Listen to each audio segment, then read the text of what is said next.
Okay, well, good morning, everyone, and thanks for joining the spring issue of the Dairy Breakfast. My name's Zita Ritchie. I'm a program manager dairy based on the far north coast at Wollongbar, and yeah, another session of this, given where we are in the season this year.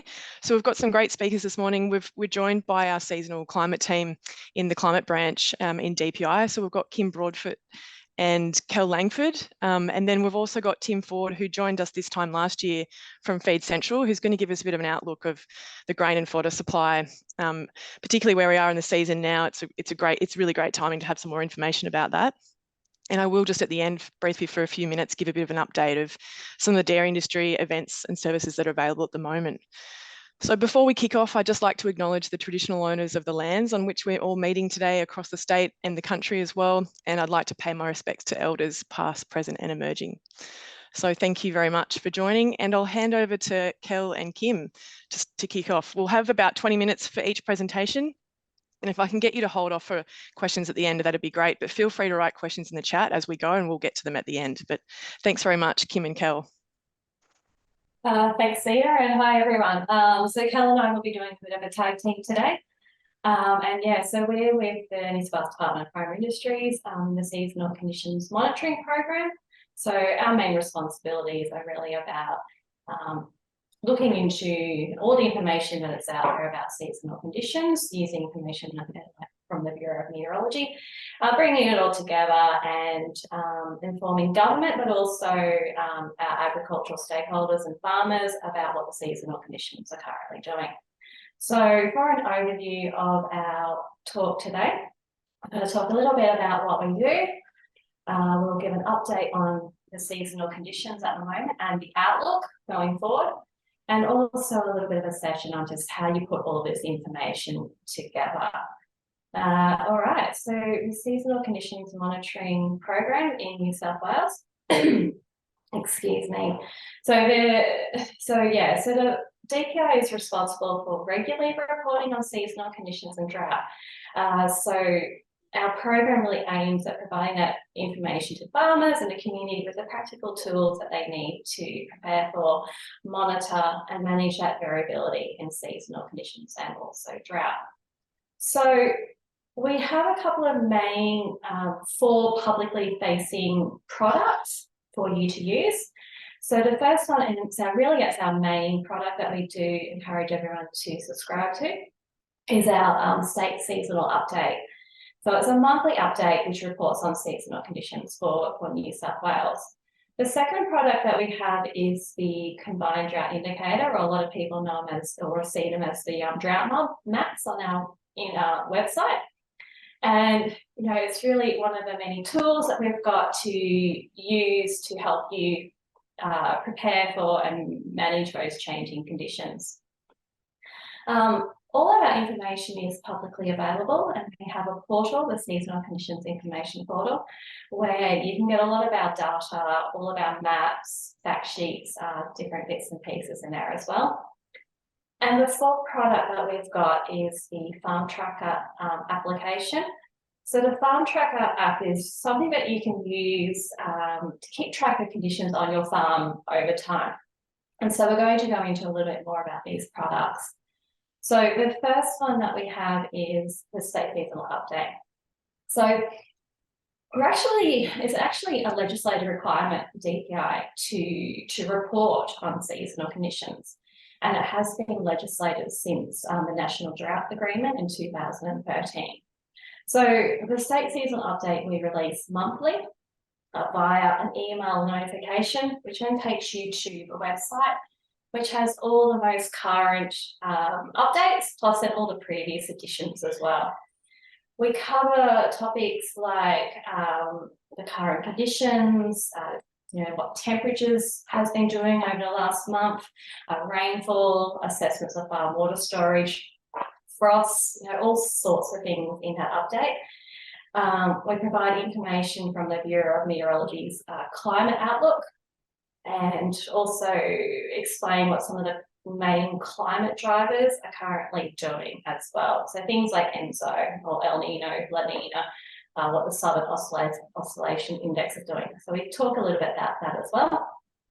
We also have a section where we go into a little bit more information at the regional level, and this is based on local land services regions for New South Wales.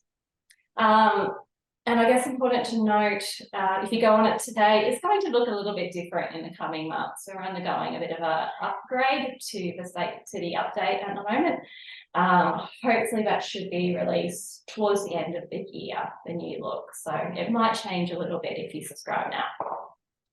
Okay, so our next product that we have is the Combined Drought Indicator, or many people know these as the drought maps.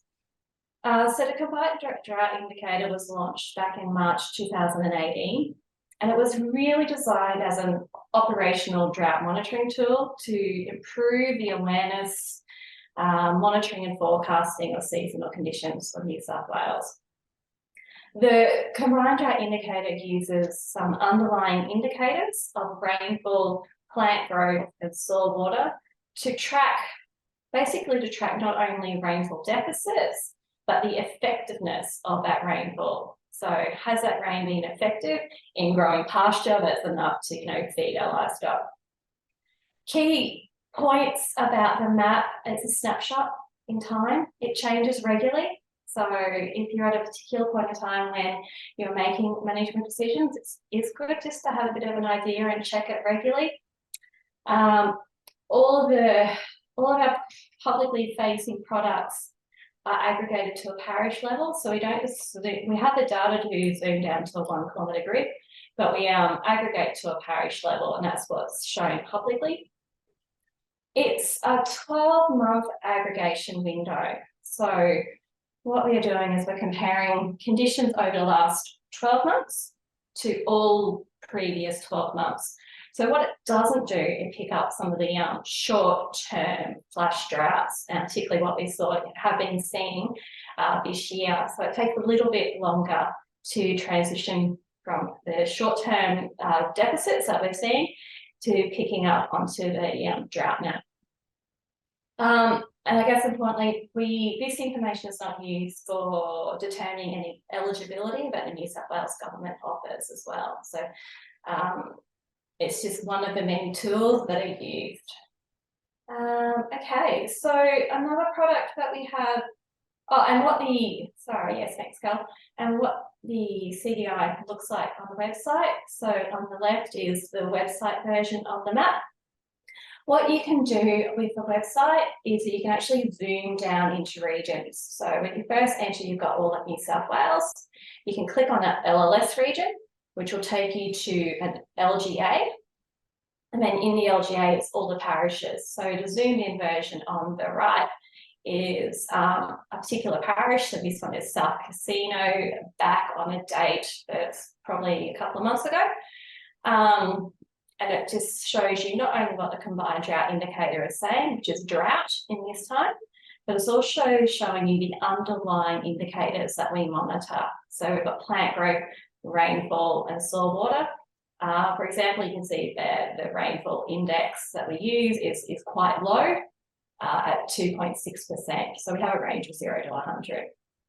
So you can do that for any parish in New South Wales. So you can really go in and have a bit of a play with where you are located. Finally, the last product that we have a little bit more details, the Farm Tracker app. So Farm Tracker is really a very simple mobile device app that allows you to track seasonal conditions on your property. So you can go in and fill in a report with the report conditions on your farm tab.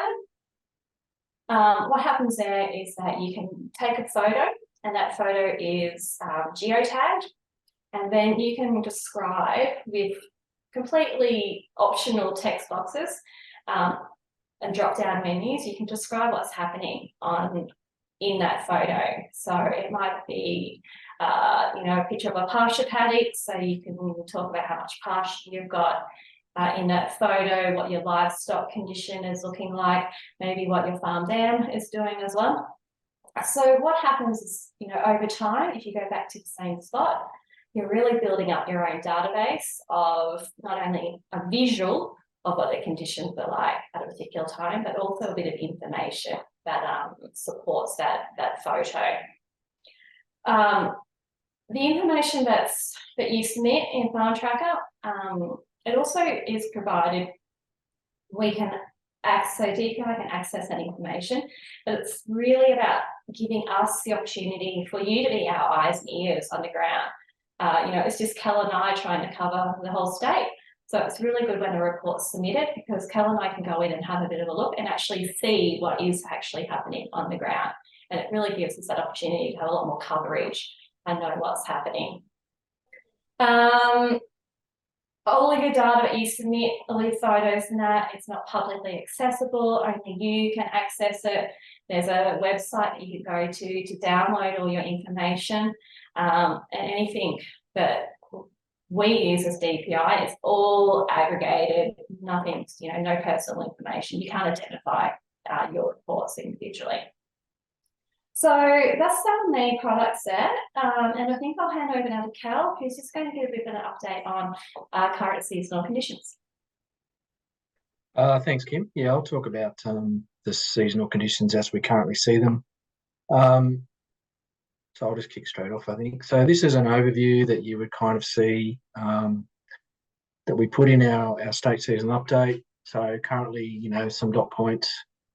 It's not, drought isn't affecting the entire state. Currently, we're seeing strong production outlooks for lots of the state, particularly in the south and the west.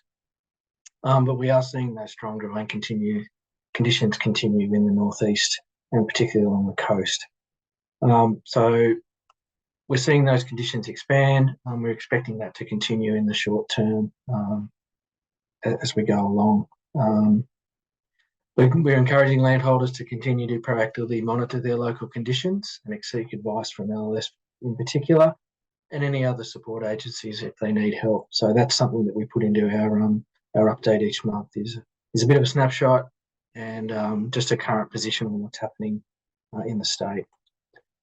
So our combined drought indicator, we've put in the one from the date ending the 30th of September, and we can go forward and snapshot and see the 12 months to the 6th of October there as well. So you are seeing that slight expansion of drought affected parishes, particularly on the north coast and the Hunter, as we move forward in time. And as Kim outlined, you can use this map online to drill into that parish level to see what the indicators are doing in a particular parish. This comparison here shows us how things have changed over the last couple of weeks.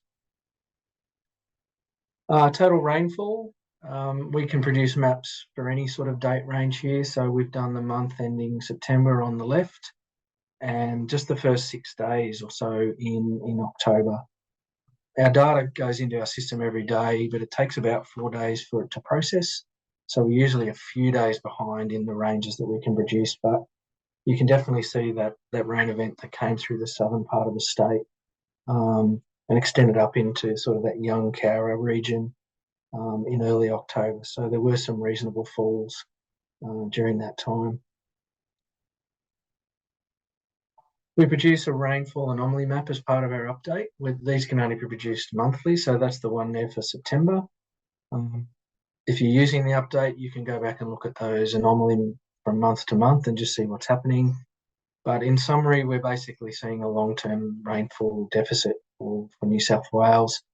I've just included there on the right the year-to-date rainfall anomaly that comes out of the Bureau's website. So depending upon where you are in the state, you can see some quite large deficits there, particularly along the north coast, along the coastal regions, which is kind of reflective of what we've been seeing on ground over the last sort of 6 to 9 months. So using it in context, using it as a planning tool, understanding your total rainfall and your median rainfall for your area, and just what that means in terms of planning for going forward. One of our indicators, all of our indicators that Kim mentioned earlier, the soil, water, plant growth and rainfall indicator are all also presented in a map view. So this is the soil water indicator to the end of September. it kind of reflects a lot of that rainfall data that Kim mentioned earlier. So we are seeing those saltwater indexes getting low to extremely low or below average in much of the state, but also seeing those areas where conditions are still reasonably good at this point in time, particularly in the Riverina and Murray. And hopefully those rain events will allow those seasons to finish pretty well in terms of cropping and pasture and hay production. We mentioned these in the seasonal conditions information portal. These are our drought history time series charts, and there's one for every parish in New South Wales. And there's over 7,300 parishes where we capture this data and present these charts in this format. So the coloured bar along the bottom shows you the drought category at that particular point in time. The three coloured lines represent blue is rainfall, red is soil water, and yellow is plant growth. And then there's three horizontal lines there, one at 5%, one at 30%, and one at 50%. And depending on where those indicators fall at any particular point in time, helps us classify or categorise that parish into a particular category, drought category. So you can see how those indicators track over time. This is the one for Casino. We picked Bundock Parish, another representative one for Bega, and a representative one for Taree.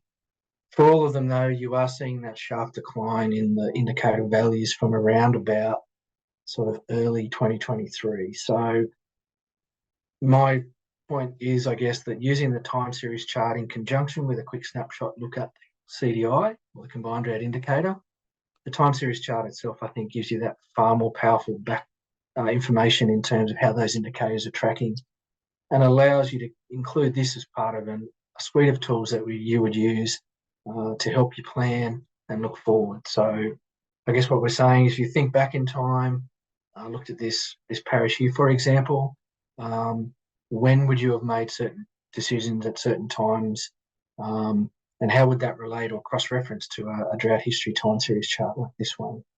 So particularly on the North Coast, where I'm also from, looking back and seeing those sharp declines from sort of early in the year, yes, that was reflected on what people were seeing on the ground, but not instantaneously reflected what you would see in the Combined Drought Indicator, for example, as the map product.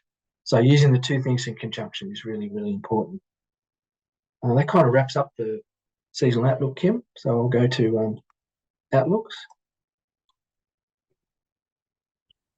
Okay, thanks, Cal. Yeah, so just very quickly what the current outlooks are from the Bureau of Meteorology. So the Bureau of Meteorology produces the 3 outlooks, and we add some, some boundaries and towns to the maps and put these in the update. Firstly, the first figure there is our rainfall outlook. So all of these outlooks are for the November to January period. So the rainfall outlook at the moment it's pretty much near average, actually. So the way you look at these figures is it's not telling you how much rain you're going to get. It's going to tell you the chance that you're going to get above or below what would be your normal average rainfall. So the rainfall outlook at the moment is saying it's pretty much a near equal chance of receiving above or below median rainfall. Is a little bit of a higher chance of exceeding median rainfall, sort of up in that, tealer colours up in the north. Interestingly, it has changed quite quickly from previous weeks. So the outlook maps come out once a week. I'm going to encourage everyone to jump onto the Bureau's website and have a look at the outlook maps, because they do change. They update them every Thursday.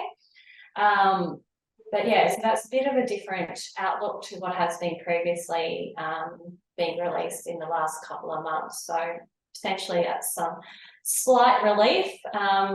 Won't be enough to really ease those long-term drought deficiencies, but it might be enough to help a little bit of green pick here and there.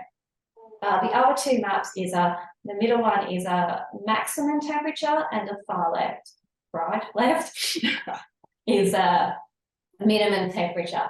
So what they're telling us is that's a really, really high chance, so greater than 80% chance that it's going to be hotter in daytime and overnight temperatures. So with medium rainfall but very hot temperatures, yeah, so it'll be an interesting couple of months going forward and how we manage with that.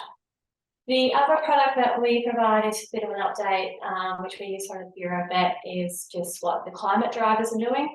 So climate drivers to currently watch is obviously the ENSO. So we are at El Nino currently, and we'll continue to do so. I think I read yesterday in the latest forecast up until at least December at the moment. The sea surface temperatures, so this is how we, it's also used for determining whether it's an El Nino or La Nina. Basically in an El Nino, you have a lot warmer water, so the redder colour on the map, off the South American coastline. So that's a very typical image of what you would see during an El Nino conditions. And basically what happens there, where the warm water is, basically is where the rain falls. So there'll be lots of rainfall happening off the American coastline, and that's where we see not as much happening off the Australian coastline. And we're also looking at an Indian Ocean dipole. It's currently positive, and it's likely to continue for a little while yet. So that's what's happening with the climate drivers. And if you want a little bit more information about what the climate drivers are, this is actually a really great resource, the Climate Dogs. It's just short video grabs of what each of the climate drivers do and how they influence our weather for New South Wales, Victoria. So yeah, a nice little grab to use. And I think that's that section. Putting it back to Cal.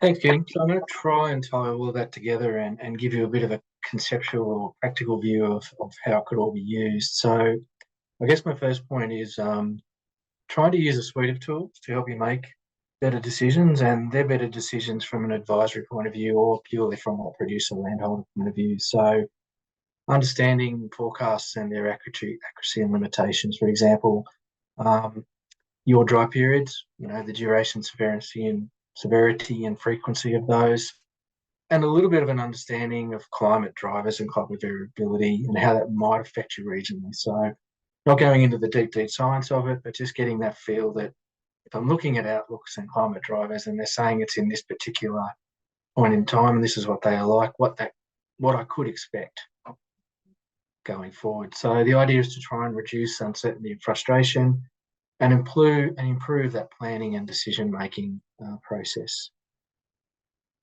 So that suite of tools concept, I'm just trying to present that visually here, putting the information there or having the information available for the decision that you want to make. So starting on the top left with the mobile phone there sitting in the grass, you may have your favourite weather app or your forecasting service that you get through Facebook or another avenue. Regularly sort of checking on that and seeing what it's telling you in terms of weather forecasting, to be able to make sort of those short-term operational decisions week to week. The one below is a Bureau's Climate Outlook service. Your forecasting one, checking on that to get a picture of what's happening in that sort of maybe midterm. So, when we might plant pastures or when we might do something else. Giving us a reasonable amount of confidence to go forward with that. I'm making regular farm tracker reports, and there's an example of what the reporting page looks like on the top of it. So as Kim mentioned there earlier, you have that concept of being able to take a photo of a particular paddock on the farm and coming back to that same point regularly and taking different photos at different times. You can name the paddock, gives you the latitude and longitude there as well. And then a whole heap of site data that you can put in as well, depending on the site that you're actually at and what enterprise you're running. I regularly subscribe to the State Season Update, for example, and I get that update in my inbox every month, so I can see what's been happening and I can get a feel for what's coming. And I know which parish I live in, so I regularly, once a fortnight, once a month, have a look at the time series chart and purely just look at the way that those indicators are trending or tracking. Again, you don't need to really go deep into the science of how they work, just what they're doing at a particular point in time and matching those indicators with other information help you make those decisions moving forward. An example of Farm Tracker. So here's how, if you're like me, you can't remember what you did last week, let alone 6 months ago. So being able to look at visually, even as a visual diary of what's been happening in a particular part of the farm. What was it like in March 2019 or October 2022 compared to what I'm kind of what things are looking like now? And if you can flick back through that report and look at some of the other information that you put in there, it will give you a reasonable feel for what's happening. So that's an example of that. And then we've got this concept of, what does that mean for your place and your situation? So the information in the table on the right is, from our data sources, or, you've looked at the CDI map, we're sort of prompting people to monitor for those changes. The total rainfall for the moment, if you think of it, has been below average, and the rainfall deficit has been below average as well. Keep monitoring your CDI indicators and seeing how they're trending, whether that's up or down. Things can change over time. And going back and looking at those trends, like I said, the outlook at the moment, as Kim outlined, is, there's this varied rainfall. It's changed markedly from the update from last week. So subscribing to that and having a look at what those rainfall outlooks are looking like. But we are expecting these hotter conditions over the next few months. So, some questions about what decisions do you think you need to make and when you'll need to make them. This concept of having a plan and actioning that plan, but also reviewing it regularly. And then in a more of a sort of a practical sort of context, what does that look like at your place and in your situation? So we're probably getting close we are pretty much at the end of the crop season, but if there's people considering summer cropping, managing costs and inputs as they go forward, if you've got pastures and you're in a grazing enterprise, what are your pastures like? What are your livestock assessment? Where's that up to? How are you off of water and supplementary feed? Do you have the financial capacity to supplementary feed going forward? What's your attitude to risk? Some people look at this information and will make a completely different decision to somebody else. And are your other plans up to date? Warmer and drier conditions will have an impact on bushfire conditions going forward, as we're starting to hear in the media now as well. And all of those other kind of things as they start to tie together. And where do you need to source that information from and that advice, and where would you get it? So that's the concept of trying to tie it all together in that way. Just to finish, they're kind of a quick snapshot of all the stuff we've talked about today and the links to find it.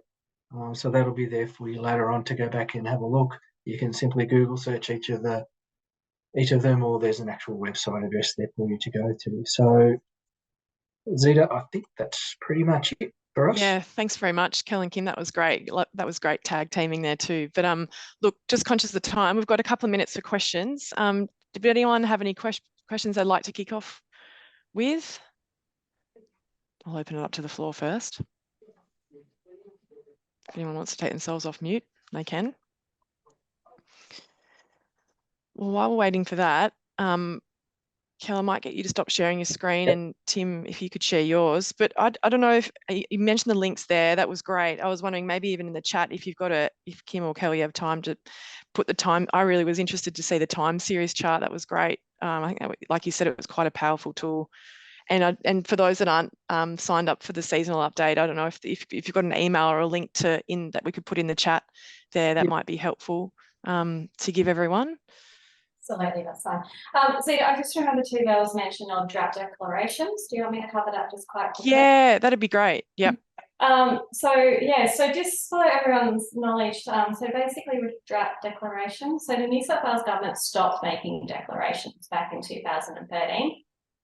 And that was part of the National Drought Agreement that was signed by all the states at the time. So gone are the days of waiting for a drought declaration. At the moment we don't do it, it won't come. Instead, what government's role is and what we're doing is providing this type of information on seasonal conditions, providing advice and support, and for those who need it. So Calamine's role really is about providing those updates to government and farmers on seasonal conditions. But you know, there's also the local land services team who have that very important role in supporting you. Have specialists across the state that you can access. You have the Rural Assistance Authority who provide access to loans and grants and subsidies. So, you know, that's another avenue to look at. And then there's services like the Rural Financial Counselling Services, Farm Business Resilience Team, Drought Hub. And Drought Hub is a really great way to, like, website where you links all of these services together at one spot. So yeah, so unfortunately drought declarations don't happen anymore, but it's more about monitoring and informing about what's going on. Yeah, thank you. Thanks for providing that clarification. I think that's important to note. And I mean, it's just really great to see all the tools and resources that your team kind of provides. I think that's a really useful thing for us to tap into if we haven't already. So thanks very much to both of you. And I don't know, no questions on the chat. If that's okay, everyone, we might move to Tim. Feel free, if questions pop up for Kayla or Kim, please just pop them in the chat and they might be able to respond to them in the chat or at the end. All right, thanks very much. Tim, we might hand over to you. Thanks very much. Yeah, good morning, everyone, and thank you, Zita, and thank you to New South Wales Department of Primary Industries. It's probably the most progressive government department that we work with by a long shot. So congratulations across the department for your work that you do across New South Wales. I'm originally a New South Welshman, so I didn't really like seeing the New South Wales map coloured in maroon there a few minutes ago. So perhaps New South Wales DPI might have to change their colour scheme to make sure the map's not maroon in the future. So I'll just, my presentation here today is predominantly, I'm having trouble moving my screen forward. Sometimes it goes to sleep for a second, maybe just give it a... Can you move it? How are we there going we go. now? Yep, Yeah, it that's went good. to sleep. So thank you. Yeah, so my talk today is predominantly around the drivers affecting the fodder industry, although there's lots and lots of trends that affect this across the whole feed space. So I'll make some reference to the other feed commodities. My specialty is in that hay and fodder space, which is what my company Feed Central specialises in. So to date, we're obviously seeing a lack of rainfall across the country, particularly across New South Wales and southern Queensland. The other thing affecting the market is what I call FOMO, or the FOMO El Nino, which we love our acronyms. So the fear of missing out, El Nino, which is driven by some media that I'll talk about in a little bit. The other thing driving is the export of feed, and the export of hay is driving the market as well. The fuel price and the ongoing pressure and freight, the 2022 wet season carryover product, which is a large volume of inventory of low quality sitting in the system, and the backlog of livestock and the supply chain problems within processing livestock and so forth that we're experiencing at the moment, all leading to significant price volatility across the feed space, particularly in the hay space. So it's just another way of looking at the rainfall across the country. So we're seeing the southern half of the country from west to east having a drought, a strong drought impact. I suppose when I started preparing for this presentation and just reviewing these maps, I hadn't reviewed them for a month or so, and I was just surprised by how fast and how widespread the dry is now setting in. So we saw that so that's from 1st July to 30th September. You can go back 1st of January to 30th September. You get a similar map, but the red areas are certainly growing with each month. It was good to see some rain in the last week in October, particularly through Victoria. Obviously, the people in Gippsland who are fighting bushfires one day and floods the next day, our thoughts are out with those people. However, it was great to see some rain across some areas last week. So in relation to the drought so far, it is having an impact on grain yield, especially across New South Wales and southern Queensland, and southern New South Wales and Victoria is going to fare really well. However, the New South Wales, southern Queensland supply is going to be back on previous years. We're also seeing obviously reduced silage and on-farm hay yield, particularly across the dairy regions through New South Wales, southern Queensland, and through Gippsland. And so we're seeing an increased demand just simply because of silage and hay yield on dairy farms, and also obviously pasture growth being impacted by the dry.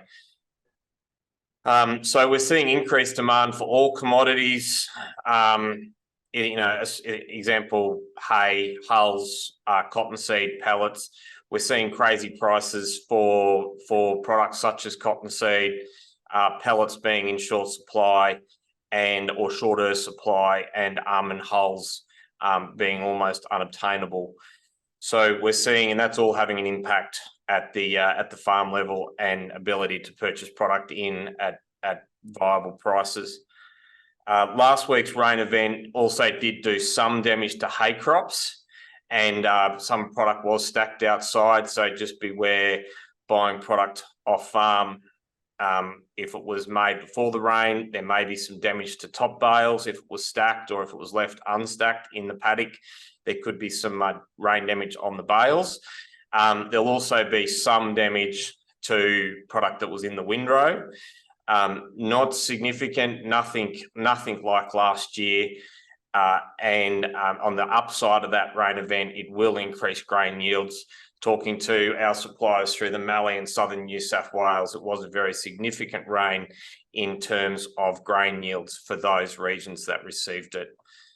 And on the downside, it decreases the hay area. There was a lot of growers were planning on cutting drought type or near drought type hay, grain crops for hay, and those crops won't be cut now because of that rain, making those crops viable for grain harvest. So like everything, it has, especially at this time of year, a rain event like that does have its positives and minuses. Obviously more positives than minuses with majority of rain events. The thing I wanted to touch on was the what I call the FOMO El Nino, and the headlines that are in the mainstream media. I think this is having an impact. I think that there is a fear of missing out is driving the market a little bit, and I suppose we're just encouraging people to take a chill pill, be alert but not alarmed, and to take their time in purchasing it. You know, it's not toilet paper. There is a supply of hay and grain and product out there, but we are just recommending slow down, form the relationships, do your research, and move forward. So we don't need to be in this. We're nowhere near a panic situation, perhaps like we were at the end of 2019 or early 2020. We're a long way from that. So we just take our time and work through it with research and diligence would be our recommendation when buying feed. The other impact on the market is that China has reopened its export licenses for Australian hay export facilities. They had restricted the licenses, or specifically the licenses to export hay to Australia as they expired. China was not renewing them. They have renewed them in recent weeks, and I think I was expecting that would take a little bit of time. I was expecting the Chinese government would come and re-inspect every plant, and it could take some months or even years to get all the licenses established again. But it appears as though even the expired licenses have been reinstated very quickly.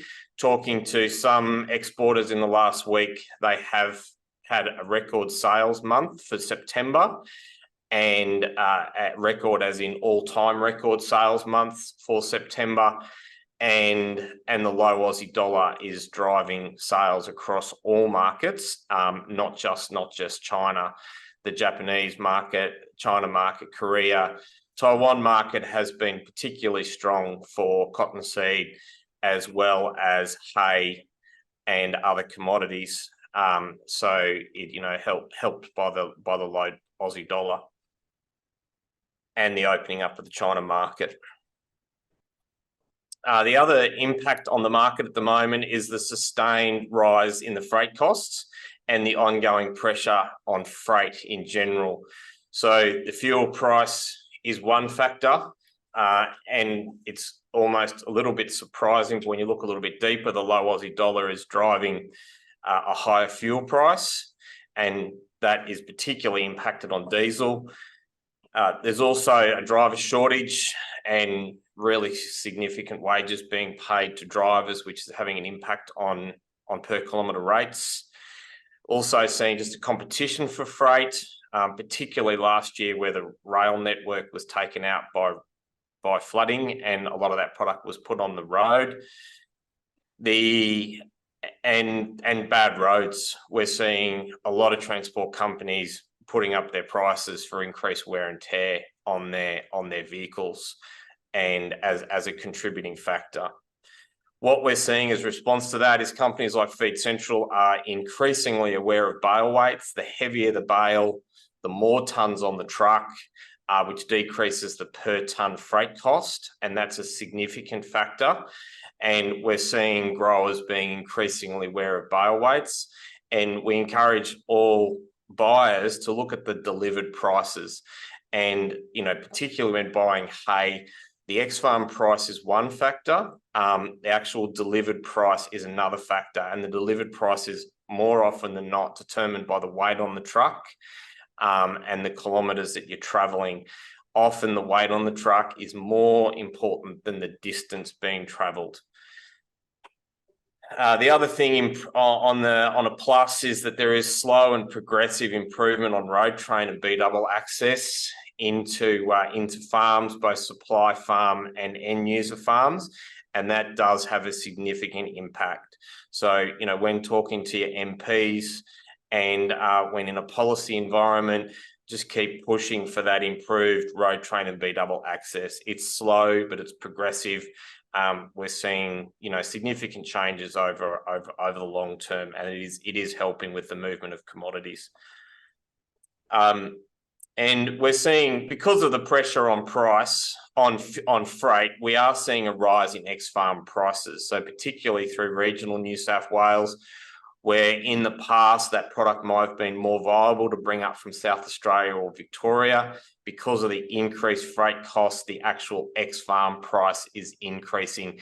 More people competing for a local product, particularly through regional New South Wales.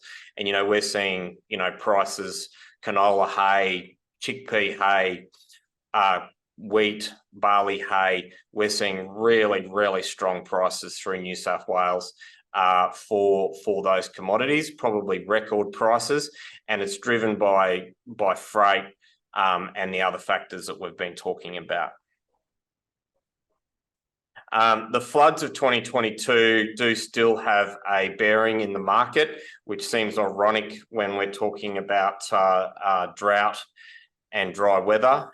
There was extensive weather damage on the product in 2022 and even going back to 2021. There's volumes of that product still in the market. It's unknown exact volumes, of course, but I think it is a significant volume of low quality products still in the market. That's probably a good thing in that it will put a volume of product in the market, which just will underpin the market going forward. It just creates caution for buyers that exactly what you're buying, because there will be a whole heap of different qualities still available because of the low quality product from previous years. And it should be a relatively affordable roughage. And we strongly encourage working with your nutritionist to help find out where that product fits in your ration and on your farm. and ensuring that you're buying with a feed test. And we strongly encourage buying with a visual description as well, because particularly with that old season product, the feed test doesn't tell the whole story, but the combined feed test and a visual description certainly helps tell the story. We've sold large volumes of that product. When described properly and adequately, we're not getting the complaints. If something's happened in the product and you're hearing lots of stories of where product wasn't described properly, then obviously it can cause some problems when it comes to feeding out. The other thing is other thing affecting the market is the backlog of livestock in the system. I think a lot of people are feeding just simply because they're not happy with the livestock prices being offered at the moment. They have the feeling that the livestock price will rise, and there's just too many sheep and cattle trying to go through the system at the moment, and the abattoirs aren't keeping up.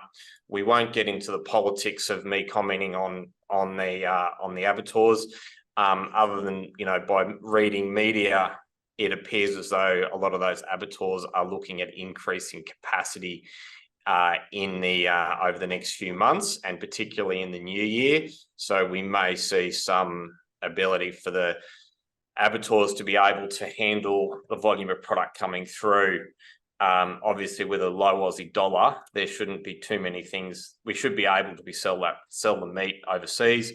But at the moment, the backlog of livestock in the system does appear to be slowing down the flow of livestock into the abattoirs and into consumers, and that is impacting on the amount of feed that's required to keep those animals fed and in good condition at the farm level. So, in summary, I think the prices of all feed are volatile. We're seeing probably not always a trend in the feed. We're seeing different prices being offered in different parts of the state, in different parts of the country. Those prices that are offered don't always make a lot of sense, but there is product trading at all levels, particularly in the hay space. So it's hard just to pin down exactly what the market price is. The other thing driving the market is what I call the FOMO, the fear of missing out on the El Nino, and the media reports surrounding that. The strength of the export market is also affecting for hay, grain, and all feed commodities. The sustained rise in the freight costs and the ongoing pressure on freight, and the 2023 quality is looking to be very good or mostly good. There will be some damage from last week's rain, and there's large carryover of a very low quality product from 2022.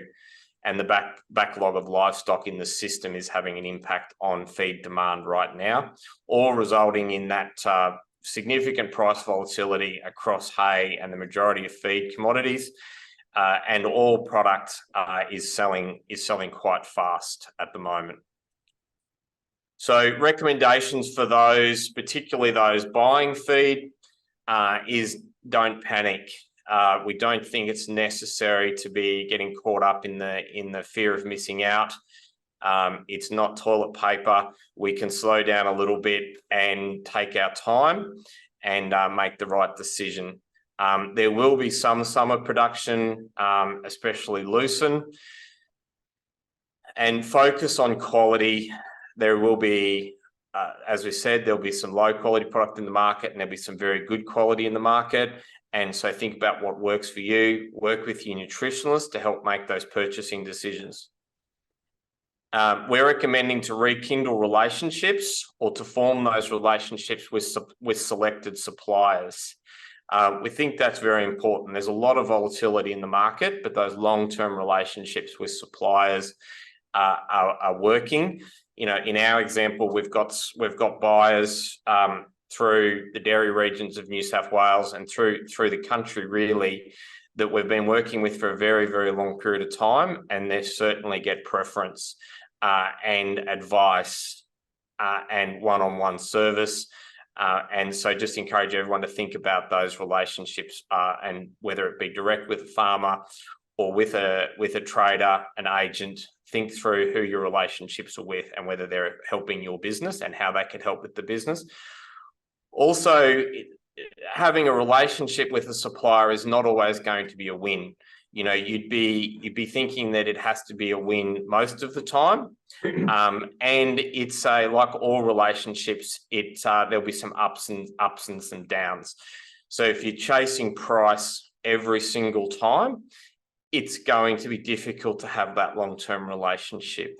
If you're in that relationship for the long term, knowing that over the long term you'll win as many deals, you'll gain out of as many deals, and you'll form a genuine and long-term relationship with a supplier.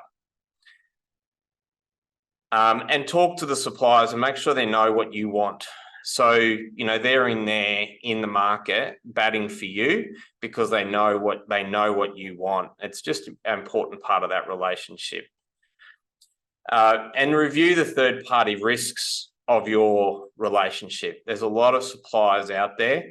Does your supplier have viable contracts? Does your supplier have proper inventory management so that when the going gets tough and you're calling on that product, will it be available? And so dealing with reputable suppliers, and in the trade, we call it the third-party risk. And so think seriously about that third-party risk, particularly as it looks as though we're going deeper into supply issues, predominantly around drought. And now, if you are a hay grower, if you have the capability to make hay, we strongly encourage it. The market is strong. It will sell. We always say at this time of year, it's 365 days until the next harvest. And so, you know, for making hay, think about shedding, think about your ability to hold that product, think about the long-term marketing of that product, because we've got, you know, there's 365 days until the next harvest from now. So if you can make hay, then we'd encourage the hay production, and of course silage as well. Finally, a departing tip and a bit of a plug for our company. Research is free online and it only costs 20 cents on the phone. So through systems like Feed Central, you can get a delivered price. All lots are inspected by certified independent inspectors, and all lots are feed tested, and that information is available either online or over the phone. Just really strongly encouraging people just to slow down a little bit, do the research, make the right decision that suits your business.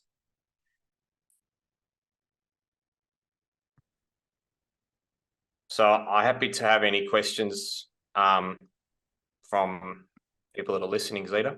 Yeah, thanks very much, Tim. That was excellent. A lot to take in there, but it was a great summary. Ken, you've got a question. Thanks, Tim. Great presentation. You mentioned the rain saved a lot of the grain crops, particularly in Victoria. Is that the case right through New South Wales as well? So we will be seeing less grain crop converted to hay? I think roughly Forbes, Dubbo North, it was probably too late and there wasn't really significant rain. But certainly south of Dubbo, Forbes, where people were thinking about making hay, if they got rain, they'll most likely let it go through to grain. And and certainly through the Mallee, through Victoria, which is a very large hay supply region. Yeah, it was very timely rain for that grain crop. Thank you. Any other questions for Tim?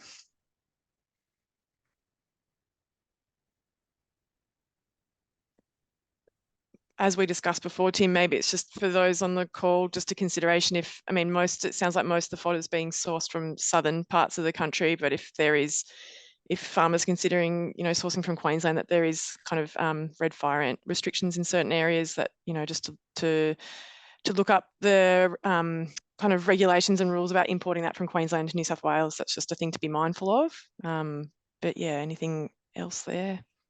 Yeah, the fire ant thing from Queensland is predominantly restricted to southeast Queensland. There are information on the New South Wales DPI website about that.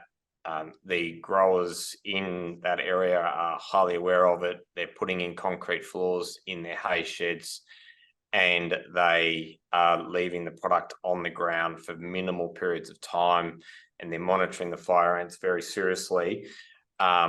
So I think it's, it's certainly being managed this end, but it's something to be definitely aware of. The other one is, the weeds is an increasing issue as well, particularly the Pythium weed, which is predominantly a central Queensland issue.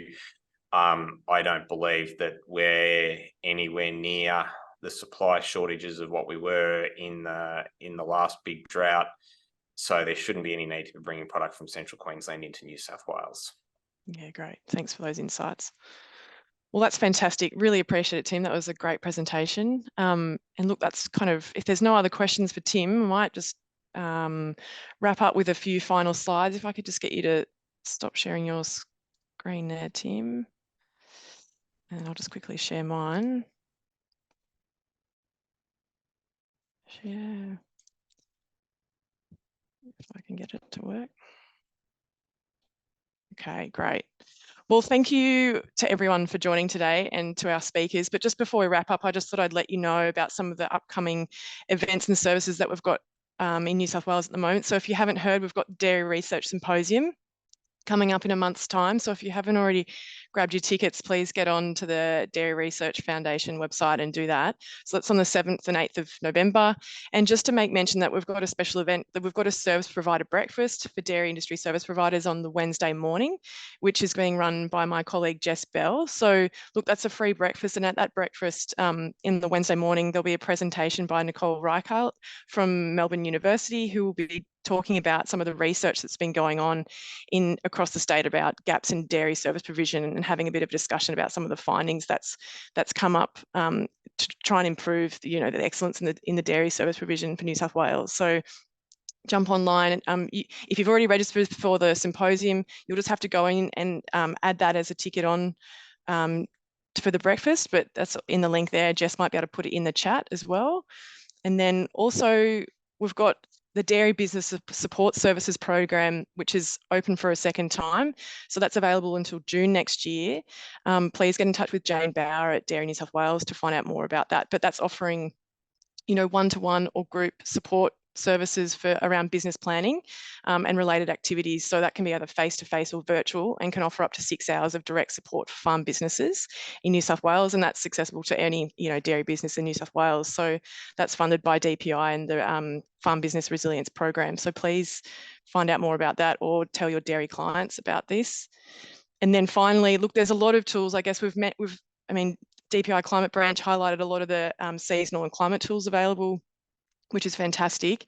Also, from a dairy industry perspective, we've got the Dairy Australia website, which has got a lot of resources and fact sheets on feeding and farm systems on the webpage, and feed budgeting tools. So get online and have a look at those. Then there's also the Farm System Evaluator tool, which has recently become available or soon to be available if farmers are looking at investing in different systems. So that can help with some of that decision making. And finally, from a New South Wales DPI perspective, we've got the drought and supplementary feed calculator. So you can compare a lot of different rations on that calculator.